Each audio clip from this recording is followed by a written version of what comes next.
All right, man, peace. So for those of you brothers who had a chance to watch the great welterweight championship bout tonight between Shawn Porter and Danny Garcia, it pretty much went exactly how I thought it was going to go. Let me congratulate both fighters. They both put on a splendid performance. But let me especially congratulate Mr. Shawn Porter, particularly since he fulfilled all of the prognostications, the predictions that I made prior to the fight. It pretty much went exactly how I thought it was going to go. It was an extremely rugged match. Both men showed all the characteristics, all the attributes that I stated that they would show before the fight. Danny Garcia actually tried to execute a lot of the game plan that I laid out. The only problem that he had was he did not throw his jab enough. He was not active enough, which is why I stated that Shawn Porter would win a decision.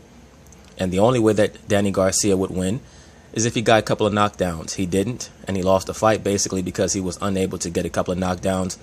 He also, for whatever reason, was not as active in the championship rounds as he should have been, because I thought that, particularly in round 10, he took a little bit of the gusto away from Shawn Porter, who was in immaculate condition as usual. Danny Garcia was also in immaculate condition. Both fighters, I can't say enough about the level of class and heart and chin that they both showed.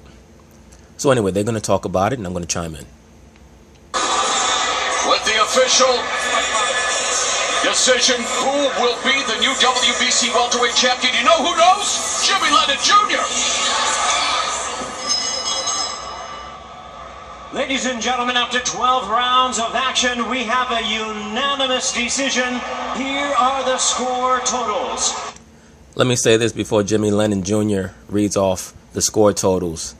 I thought that there was a chance as I watched this fight that they were going to try to rob Shawn Porter, because I saw how close the fight was, especially after 10 rounds. And there were quite a few rounds that could have gone either way. Oftentimes when you have fights like that with rounds as competitive and as close as many of the rounds were in this fight, they tend to go to the more popular fighter. But kudos to the judges, because they gave the appropriate rounds to the right fighter, that being Mr. Shawn Porter. I scored it exactly the same way as 2 out of the 3 judges. I had it 7 rounds to 5 for Shawn Porter. Judge at ringside, Don Ackerman scores about 116 to 112. Judges Julie Letterman and Eric Marlinsky both scored about 115 to 113 in favor of the winner. He is now the WBC welterweight champion of the world, Showtime, Shawn Porter!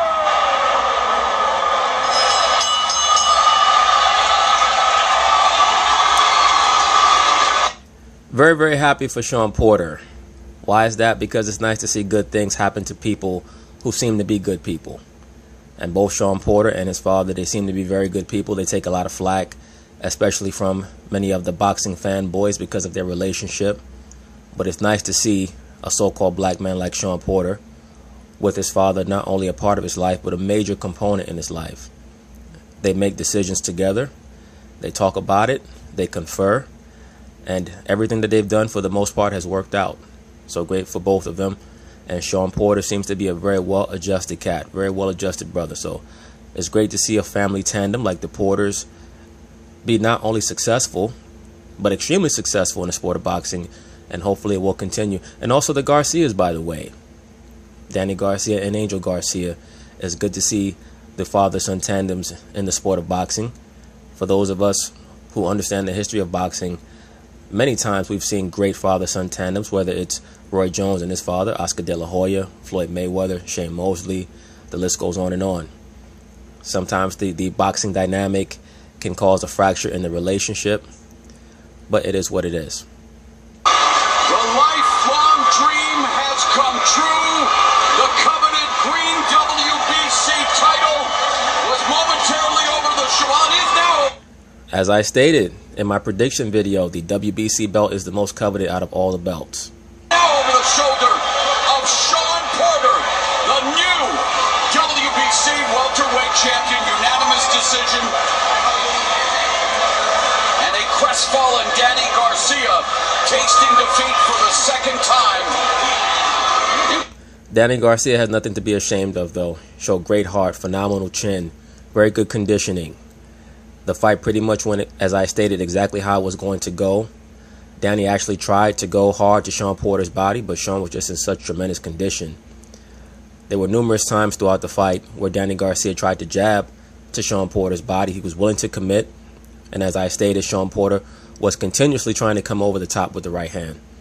But Shawn Porter misses more punches than any fighter I've ever seen on a championship level. That dude misses so many punches.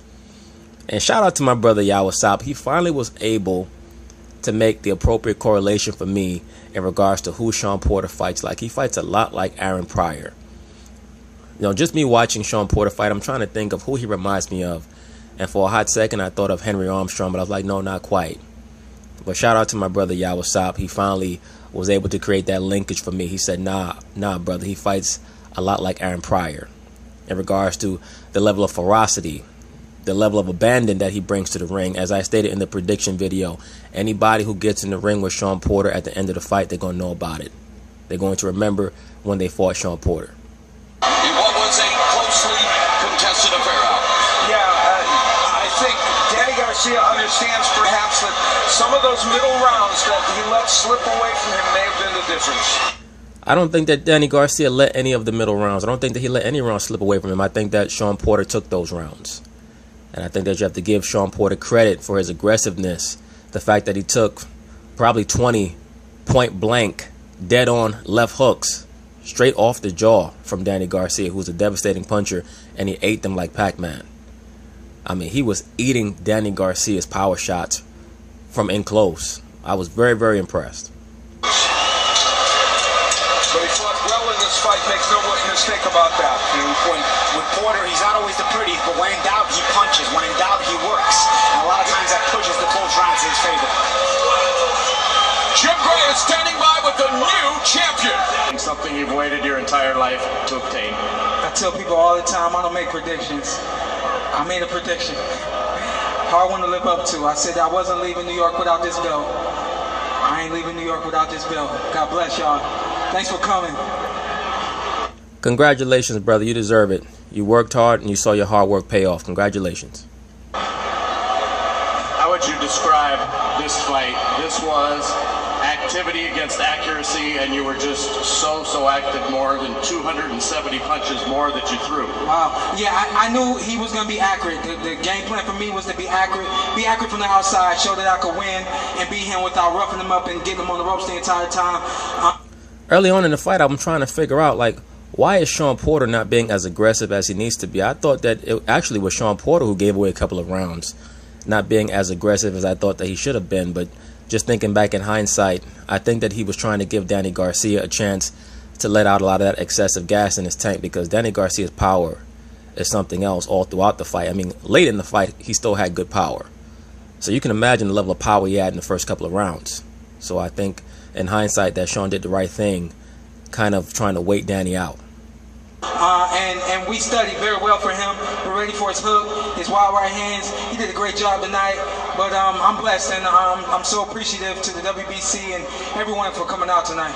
You've shown us throughout the years the hard work and dedication, the myopic tunnel vision that you have. Yeah. Why did you set your sights on this championship and this title? Because this title means a lot to me. It means a lot to boxing. Thank you, sir. As I've stated, the WBC belt is held in very high esteem by champions, especially elite level champions. When Floyd Mayweather did not even want to be bothered paying for the sanctioning fees for many of these belts, he was always willing to pay for the sanctioning fee for the WBC. Because for anyone who follows boxing, you know that elite level champions have always held the WBC belt in high regard. Whether it was Pernell Whitaker, Oscar De La Hoya, Floyd Mayweather, the list goes on and on. Floyd was not even willing to pay for the sanctioning fee to get Shane Mosley's belt when they fought in 2010. Because for those of us who remember, Shane had the WBA belt at that time. Floyd was not even willing to fight Shane for that title. He was just fighting for the money. And I'm sure looking back, Floyd wishes that he put the thousands of dollars down that it would have taken to fight for Shane Mosley's belt, because when you look back at your career, you want to be known as somebody who took that belt from Shane. Now he'll just be known as somebody who whooped Shane's ass that night. It means a lot to the history, and I wanted to become a part of that. And like you said, the hard work that I displayed both in the ring on fight night and outside the ring in training, I got to get back to it. There were some things missing tonight, and they won't be missing in the next one. Well, Shawn, let's be for real. The things that you are missing tonight are basically things that you've been missing for your whole career. You're not going to get those things anytime soon. You're never going to be a crisp boxer. You're never going to be accurate. You're always going to be sloppy. Your strengths are your great aggressiveness, your heart, your conditioning, your chin. You don't even particularly have great one-punch knockout power, even though I did think that you hurt Danny quite a few times to the body, especially in the 7th round. You hit him with a left hook to the body that had him reeling against the ropes. But you're always going to be who you are. Don't try to be somebody that you're not. You're a brawler. You're a slugger. You're basically a scientific slugger who's in immaculate conditioning. Just keep it at that. Why did you watch the 87 tape of that great fight between Leonard and Hagler? And he tried it. I knew it was gonna come into play tonight. And he tried to out-hustle me mostly at the end of the rounds. And his hustle game was up tonight. He did a tremendous job. Sure, bro. The power punches and the ability to keep that onslaught all night long. You said you got a little offended, I think, when I asked you, would you want to make this wild? And then after the 2nd or 3rd round, you decided, I better make this wild. It wasn't necessarily about making it wild. My dad wanted me to stay consistent with the body work, stay consistent with the pressure. And you hurt yourself at various portions in the bout, though, Shawn, because you would not use your jab enough. I thought that both fighters could have made their jobs easier had they used their jabs more. I thought Garcia especially, that was the difference in the fight. He squared his shoulders up a little bit too much and he would not throw his jab. That pretty much gave Shawn Porter free reign to attack him willy-nilly. And we know that Shawn attacks very wildly, oftentimes recklessly. And even though he was able to catch Shawn a couple of times with counter left hooks and even right hands, had he been able to maintain distance with his left jab, I think that he may have been able to pull out this. But then again, who knows? Had Danny Garcia tried to throw his jab more, it may have created more openings for Shawn Porter to attack. Maybe he may have bobbed and weaved more, come inside and tried to attack more. So, I mean, it is what it is. The better fighter won tonight. And I did my best to box from the outside and also on the inside. I think that was ultimately what got me the victory tonight. Everybody always looks forward, so let's look forward. Errol Spence, possibly Mikey Garcia. Errol Spence is behind me here somewhere. Hey, I know they all here tonight. Hello, sir. I know they all here tonight. And I'm good. The same way that you called out Danny Garcia, I'm calling you out. Hey, brothers, didn't I tell you, brothers, that I had a feeling that Errol Spence would try to bum rush the ring after the fight? You know, I need to start betting on these fights, man. Because, I mean, damn. I'm like, I need to start calling myself Mr. Cleo. Call me now. I mean, this shit is so transparent for me, man. I had a feeling. I knew that Errol Spence was going to try to bum rush the ring because he was tired of these dudes running from him. Well, you know what I'm saying? Let's get it on. You got the WC belt, I got the IBF belt. We can unify. We good friends. I love you, daddy. But let's get it on. Hey. What kind of call out is that? What kind of country ass call out is that? We need to fight because I love your daddy and your mama cook good ribs, but you know, we gotta fight. Hey, guess what, y'all? This is gonna be the easiest fight to make in boxing right here. What is your assessment of what you saw here of Shawn Porter? I mean, Shawn Porter did what he always do. Shawn Porter, he came forward, you know, he was aggressive, and he came to fight like he always do. And his dad got him ready with Barry Hunter. But like I said, I feel like I'm the best welterweight in the division, and I want this fight. I'm the IBF champion of the world. I'm a Earl Spence Jr. I'm the truth, and I guarantee you, I'm gonna come home with the WC belt and be the unified champion. And would you like this fight next? I definitely like that fight next. I love that fight for next year. All right. I'd love that fight for next year also. I think that would be a great fight. I think that Errol will probably get one fight in between, but I mean, we'll see what happens. Errol might just wait for next year and give Shawn some time to recuperate. Maybe they'll fight sometime in January or February, and Errol will just forego the bout that he was trying to fight later on this year. But I think that's going to be fireworks. Errol Spence and Shawn Porter, that's going to be fireworks. I think that Shawn is going to try to move around the ring and outbox Errol early. And then after a while, he's just going to say, well, the hell with it. I'm just going to bum rush this dude. It's going to be what it's going to be. And let me say this also. Even though I think that the fight probably won't last long, Errol Spence is also going to be tested. Because who knows, the fight may go long. If Shawn is able to eat Errol's punches like he was able to eat Danny Garcia's punches, we're going to learn a lot about Errol Spence. There was a saying back in the 1960s and 70s about Joe Frazier that he was a truth machine. Whatever you were, whatever you had inside of you, he was going to bring it out. And a lot of people did not respect Muhammad Ali as a warrior until that first fight against Joe Frazier, even though he lost, because of his performance, the way that he was able to take Joe Frazier's punches. We may learn the same thing about Errol Spence because, for the most part thus far, he's been able to walk through everybody. But let me say this. Let me give him credit for the amount of punishment he was able to sustain against Kell Brook, who was big and powerful and who beat Shawn Porter. But Kell Brook was able to fold. I'm not quite sure if I can see Shawn Porter folding, but I guess we'll find out. Hey, do I look worried? No, but you're... Yes, nigga, you do look worried, actually. You look very worried. Your top lip was shivering. But you're much calmer now than when you came into this ring chasing Danny Garcia. Yeah, he did a great job. Congratulations, man. See you soon, huh? Okay. Good deal. All right, let's bring it. Do it again. There you go. We have a lot to look forward there. We got to do it. Kenny Porter said, you know we got to do it. As soon as them niggas leave the Barclay, they're going to put in their applications for their passport. They'll be like, what the hell happened to the Porters, man? I thought they were going to fight Errol Spence.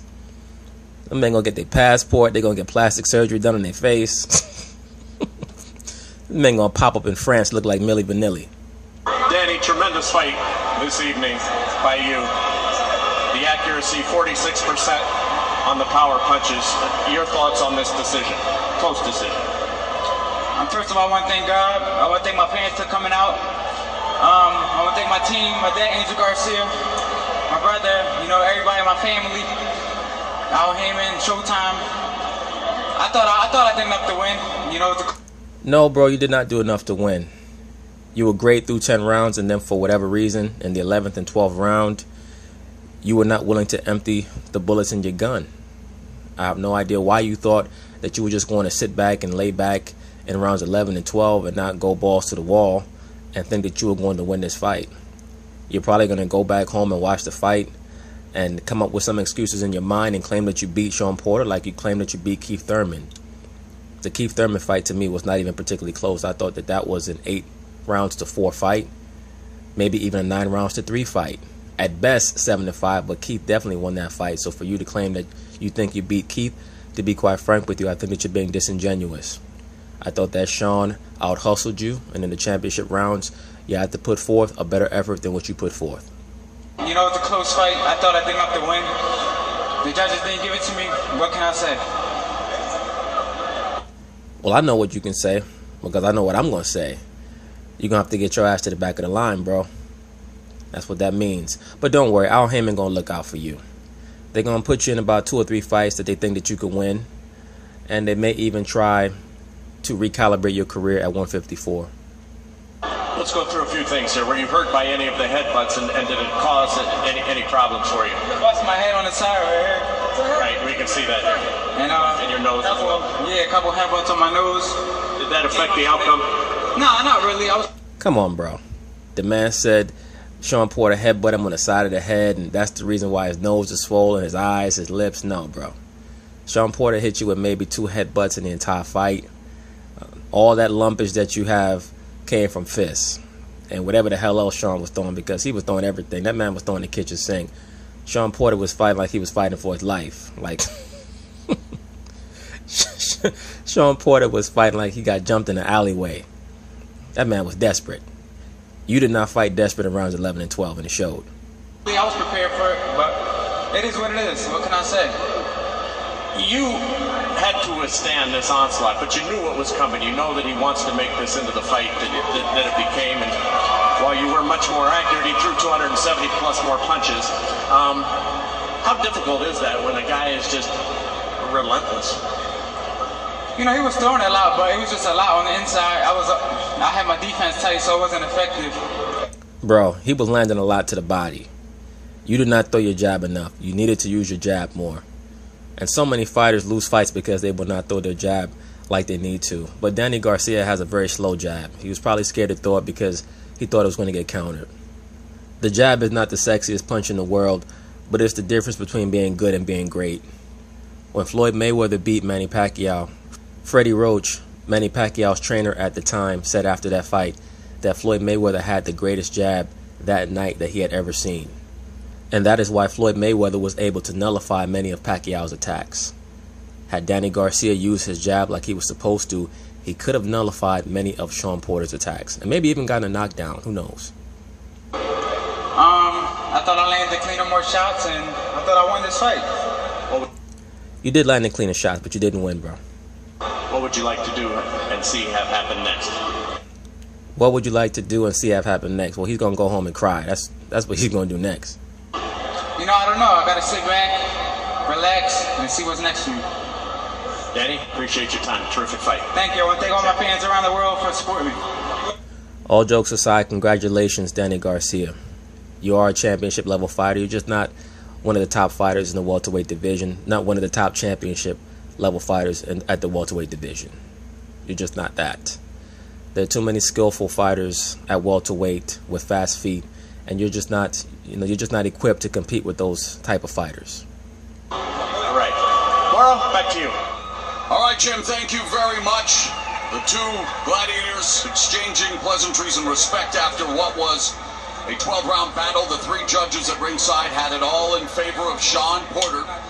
And we bring in our unofficial scorer, Steve Farrett. How did you score this 12-round affair? Mo, I had it 6 rounds apiece, 114, 114. I don't think anybody would argue with that score. I would argue with that. Why would you say that nobody would argue with that? You had it a draw. That fight was not a draw. Shawn Porter won the last 2 rounds relatively clearly. So I don't know what you were watching, especially since after 10 rounds, you had the fight even. So I'm trying to figure out what round did you give to Garcia out of those last 2 rounds? Score. Looking back at the official scores, what's interesting is we knew it was a close fight, but I think what the scoring round by round tells you, it was also a difficult fight to score because the 3 judges agreed on only 4 rounds out of 12. The key rounds, 4, 5, 6, and 7, Porter won almost all of them. That gave him an edge that he kept throughout the fight and won a unanimous decision. Congratulations to Shawn Porter. I cannot say this enough. He truly impressed me with his grit, his heart, his determination, and his class outside of the ring is as exemplary as his grit inside of the ring. So we'll see what happens with him and the build-up to fight Mr. Errol Spence. That will definitely be a dynamite fight. But anyway, peace.